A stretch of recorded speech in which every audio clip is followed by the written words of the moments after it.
and welcome to Math Tips. Do you smell that? What's cooking? Knowledge.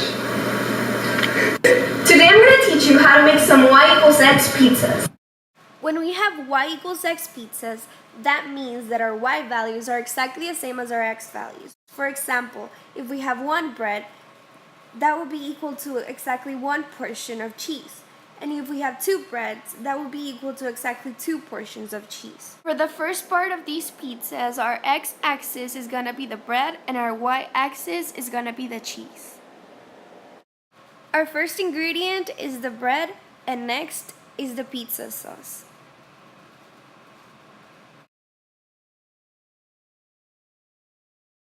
Our pizza sauce line should look like this, where our cheese is exactly proportional to our bread.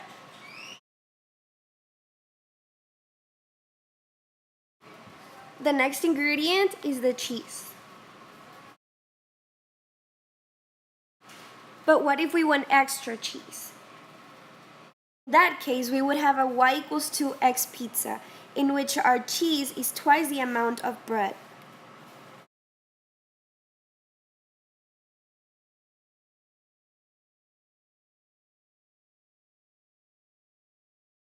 And our pizza sauce line should look like this, in which we have twice the cheese for every bread.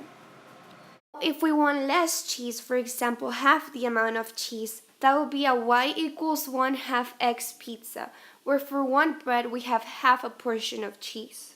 This is what happens. And our pizza sauce line should look like this.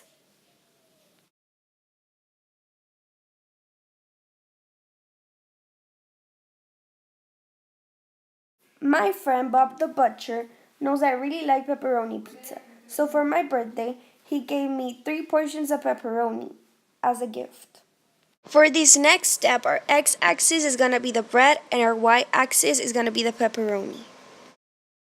So when it comes to pepperoni, we would have a y=x-3 pizza because thanks to Bob, we no longer have to buy pepperonis.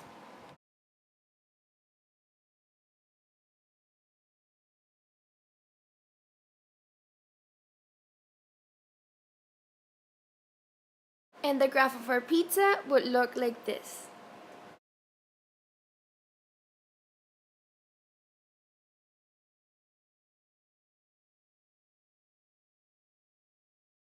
Good pizza. Yeah, it was. Now we're moving on to the math decisions. I'm going to teach you how to play the y=sinX song. So the first thing that you'll have to understand to learn these musical notes is the unit circle.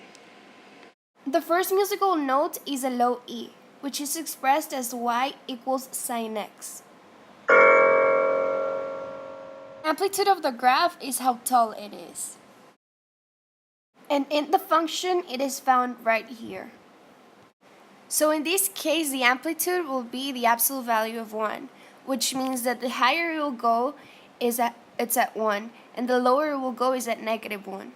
Based on that, we now know that our range is from -1 to 1, and that our domain is from -infinity to infinity. Lastly, the period is found by multiplying 2π by the number right here. Since the number in the function is just 1, our period would just be 2π.